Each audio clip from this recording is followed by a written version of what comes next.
সবাই কেমন আছেন? আশা করি আলহামদুলিল্লাহ ভালো আছেন। আল্লাহর রহমতে আমিও ভালো আছি। আজকে আমি আপনাদেরকে দেখাবো চার্জার মেরামত করার বিভিন্ন কৌশল A to Z। ধরেন আপনার কাছে ধরেন একটা চার্জার আসলো, নষ্ট চার্জারটা আপনারা কিভাবে ঠিক করবেন, কিভাবে কোথা থেকে শুরু করবেন, এ বিষয়ে আপনাদেরকে আমি আজ সবকিছু দেখিয়ে দেবো হাতে কলমে। তো সর্বপ্রথম আপনারা বলবেন কি, এখানে যে ফিউজ লাইনটা আছে এই ফিউজটা খুলে নেবেন। চার্জারটা ধরে না বদ্ধ আছে, কিন্তু সেটা চালু করার জন্য সর্বপ্রথম ফিউজটা চেক করে নেবেন যে ফিউজটা ঠিক আছে কিনা। ফিউজটা চেক করার জন্য এই ধরনের একটা মিটার নেবেন, ব্রাউজার মোডে সিলেক্ট করে নেবেন, ফিউজটা চেক করবেন। আমার ফিউজটা ঠিক আছে, যদি ফিউজটা কেটে যায় তাহলে নতুন একটা ফিউজ দিবেন। ফিউজ যদি বারবার কেটে যায়, একটা দিলেন কেটে যায়, সেটা যদি বারবার কেটে যায়, ফিউজ যদি বারবার কেটে যায় তাহলে কিন্তু দুইটা কারণ থাকে, দুই কারণে কিন্তু ফিউজ বারবার কেটে যাবে। একটা কারণ হলো চার্জারটা যদি বডি হয় তাহলে কিন্তু বারবার ফিউজ কেটে যাবে, ফিউজ লাগার সাথে ফিউজ কেটে যাবে। আর একটা কারণ হলো এখানে দেখেন চার্জারের যে ডায়োড সার্কিট আছে, সার্কিটটা যদি নষ্ট হয়ে যায় তাহলে কিন্তু বারবার ফিউজ কেটে যাবে। তাহলে আপনারা কিভাবে বুঝবেন যে আমার চার্জারটা বডি হলো না, এই ডায়োড সার্কিট কেটে গেল? তাহলে কিভাবে বুঝবেন?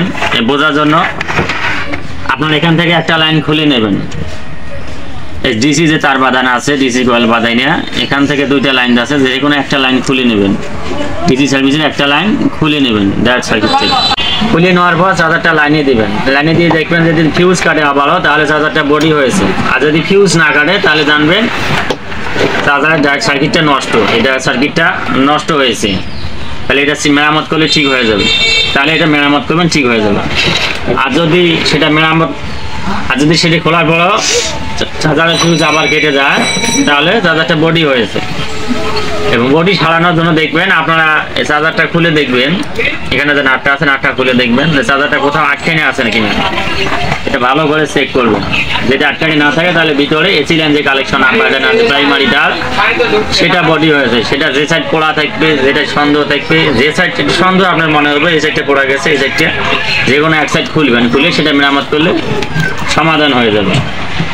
তারপর আসেন এখানে যে ভলিউম আছে, রেগুলেটর কেউ বলে এটা রেগুলেটর, কেউ বলে চ্যানেল, কেউ বলে ভলিউম, যে যাই বলেন না কেন, এটা যদি নষ্ট হয়ে যায় সেটা কিভাবে আপনারা ধরবেন, কিভাবে জানবেন? সেটা হলো এটা যদি নষ্ট হয়ে যায় তাহলে ঘোরাঘুরি যদি করেন তাহলে কিন্তু চার্জারটা চালু অবস্থা কিন্তু বদ্ধ হবে, ঘোরা দিবেন চ্যানেলটা কিন্তু বদ্ধ হবে, আবার এখানে ফায়ারও করবে। এই সমস্যা যদি হয়, এটা যদি কেটে যায় তাহলে কিন্তু চার্জারটা বডি হবে, কারেন্ট হবে, সেটা আপনারা টেস্টার দিয়ে চেক করে নিতে পারবেন। এই ধরনের যদি কোনো সমস্যা হয়, বডি হয় বা এখানে ফায়ার করে বা থাকে চার্জারটা বন্ধ হয়, তাহলে যদি আপনারা এটা বেশ সুন্দর করে খুলে নেবেন, এই চ্যানেল বা রেগুলেটরটা খুলে নিয়ে এই রেগুলেটরটা পরিবর্তন করে দিলে, নতুন একটা ভলিউম লাগিয়ে দিলে তাহলে আর সমস্যাটা থাকবে না। এই হলো চার্জারের সম্পূর্ণ বিষয় A to Z। ভিডিওটি দেখে যদি আপনাদের কোনো উপকৃত হয়ে থাকেন বা কোনো কিছু শিখে থাকেন তাহলে অবশ্যই আমার চ্যানেলটি সাবস্ক্রাইব করবেন। এই ধরনের নিয়মিত ভিডিও আমার চ্যানেলে আপলোড করা হচ্ছে। আল্লাহ হাফেজ।